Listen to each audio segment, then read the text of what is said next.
Ayesha Julka biography. हम बात कर रहे हैं बॉलीवुड की हसीन अदाकारा आयशा जुल्का के बारे में। आखिर आयशा अपना करियर छोड़कर अचानक ही फिल्मों से क्यों गायब हो गई? इतने साल आयशा कहाँ थी, क्या कर रही थी और आजकल आयशा किस हाल में है? इस वीडियो में हम आयशा जुल्का के फिल्मी और निजी जीवन के कई रहस्यों से पर्दा उठाने जा रहे हैं। दोस्तों, आज के इस लेख में हम 90 के दशक की एक ऐसी अभिनेत्री के बारे में जानने वाले हैं जो खूबसूरती की मिसाल थी। इनकी सादगी भरी खूबसूरती ने कई सितारों के दिलों में आग लगा दी थी। 90 के दशक में बहुत डिमांडिंग अभिनेत्री थी। हर साल इनकी 4 से 5 फिल्में रिलीज हुआ करती थी। यह जितने अपने काम को लेकर चर्चा में रहती थी, उससे कहीं ज्यादा अपने अफेयर को लेकर चर्चा में रहती थी। फिल्मी सफर, निजी जीवन। उस दौर में इस अभिनेत्री का नाम कई सितारों के साथ जोड़ा गया। एक एक्टर के लिए तो इन्होंने बड़ी बड़ी फिल्में छोड़ दी, वो खुद से दोगुने उम्र के एक्टरों के साथ रिलेशनशिप में रही। यही नहीं, एक एक्टर ने तो इन्हें 3 सालों तक अपने बंगले में रखा। बाद में उस एक्टर ने इनसे मुंह मोड़ लिया, जिसकी वजह से इनका करियर बर्बादी की कगार पर पहुंच गया। अपने करियर के शुरुआती दौर में इन्होंने खूब कामयाबी हासिल की, लेकिन बाद में ढेर सारी फिल्मों के नाकामी के बाद वो गुमनामी में खो गई।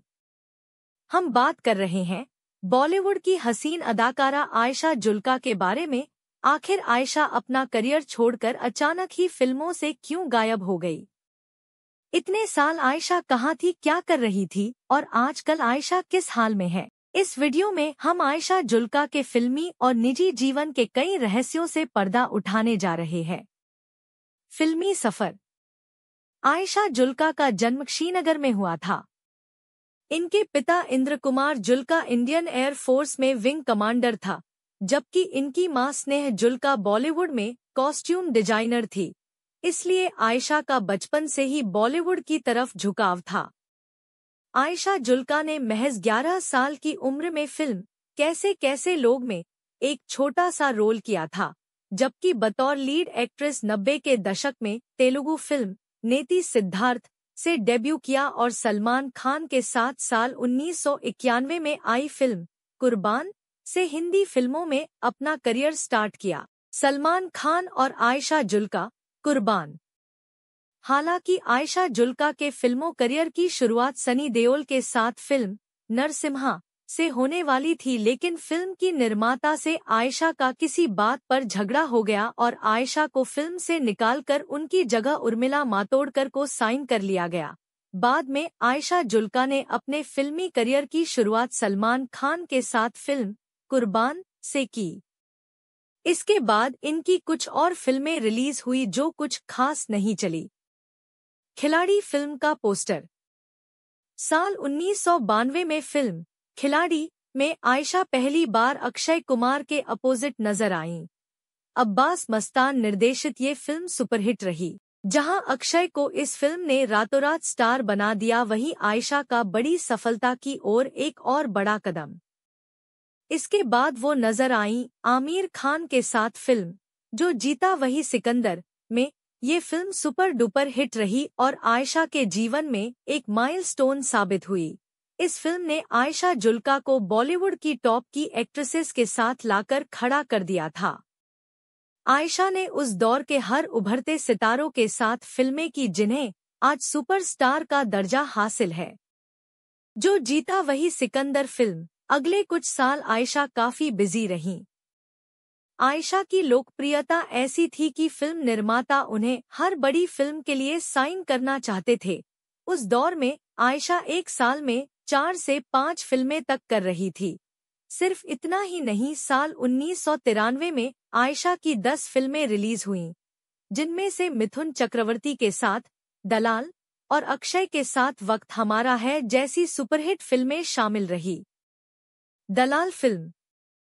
उनकी कुछ और प्रमुख फिल्मों की बात की जाए तो उनमें बलमा, रंग, मेहरबान, संग्राम, इक्का राजा रानी, मासूम और कोहराम जैसी तमाम हिट फिल्में शामिल हैं। आयशा उस दौर में सबसे ज्यादा फीस लेने वाली एक्ट्रेसेस में एक बन गई थी। निजी जीवन। फिल्मों के अलावा आयशा की निजी जिंदगी भी काफी सुर्खियों में रही। उस समय कई को स्टार्स के साथ इनका नाम जोड़ा गया। सबसे पहले इनका नाम जुड़ा अक्षय कुमार के साथ। फिल्म खिलाड़ी में काम करने के दौरान दोनों काफी करीब आ गए थे, लेकिन फिल्म पूरी होते होते दोनों के बीच सब कुछ खत्म हो गया।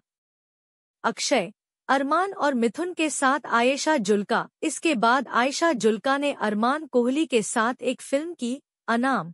इस फिल्म के दौरान आयशा और अरमान एक दूसरे को पसंद करने लगे। आयशा तो अरमान को इस कदर चाहने लगी थी कि वो सिर्फ अरमान कोहली के साथ ही फिल्में करना चाहती थी, और इसके लिए उन्होंने कई बड़ी बड़ी फिल्में ठुकरा दी थी जो उनके करियर के लिए घातक साबित हुआ। लेकिन इस रिलेशनशिप में उन्हें धोखा ही मिला और अरमान शादी का वादा करने के बाद मुकर गए। सिर्फ इतना ही नहीं, उस वक्त के रिपोर्ट्स के अनुसार अरमान ने आयशा को फिजिकली अब्यूज भी किया था। इसी दौरान आयशा ने एक और फिल्म की, दलाल। कहते हैं इस फिल्म के दौरान आयशा मिथुन के बहुत करीब आ गई थी। हालांकि मिथुन उनसे लगभग 22 साल बड़े थे और शादीशुदा थे। इसके बावजूद आयशा काफी टाइम तक मिथुन के साथ रिलेशनशिप में रही। उनकी जिंदगी में आए नाना पाटेकर, दोनों ने कोहराम फिल्म में साथ में काम किया था। आयशा नाना पाटेकर के काम से इतना ज्यादा प्रभावित हुई कि वो नाना को पसंद करने लगी। नाना भी हर तरह की मदद करने के लिए तैयार रहते थे और आयशा नाना के साथ उन्हीं के बंगले में रहने लगी। इसी दौरान दोनों ने एक और फिल्म में साथ काम किया जिसका नाम था आँच। इस फिल्म में नाना पाटेकर के साथ आयशा ने कई बोल्ड सीन्स भी दिए। दोनों की केमिस्ट्री दर्शकों को खूब पसंद आई। इसी दौरान नाना पाटेकर का एक्ट्रेस मनीषा कोइराला के साथ भी अफेयर था। उन्होंने नाना पाटेकर से भी अपना रिश्ता हमेशा के लिए तोड़ दिया। करियर के पीक पर आयशा ने बॉलीवुड को अलविदा कह दिया था। साल 2010 तक फिल्म इंडस्ट्री में काम करने वाली आयशा अपने 27 सालों की लंबे करियर के दौरान लगभग 52 फिल्मों में नजर आईं। साल 2003 में बिजनेसमैन समीर वासी के साथ शादी कर ली। उनकी शादी को 19 साल हो चुके हैं। उन्हें कोई संतान नहीं है। आयशा जुल्का ने कभी शादी न करने का फैसला किया था, पर किस्मत में शायद कुछ और ही लिखा था। उन्होंने शादी तो कर ली और फैसला लिया कि वो कभी मां नहीं बनेगी। गुजरात के 2 गांव गोद लिए हैं, जहां के 160 बच्चों के खाने और पढ़ाई का खर्चा वो उठा रहे हैं। इस बारे में आयशा का कहना है, इससे काफी खुश हैं। आयशा जुल्का। इन दिनों आयशा अपने पति के साथ मिलकर बिजनेस संभाल रही है। वो अपने पति की कंस्ट्रक्शन कंपनी और स्पा अनंता चलाती हैं। आयशा का लुक पहले से काफी बदल चुका है, लेकिन उम्र में इस पड़ाव में भी वो काफी खूबसूरत नजर आती हैं।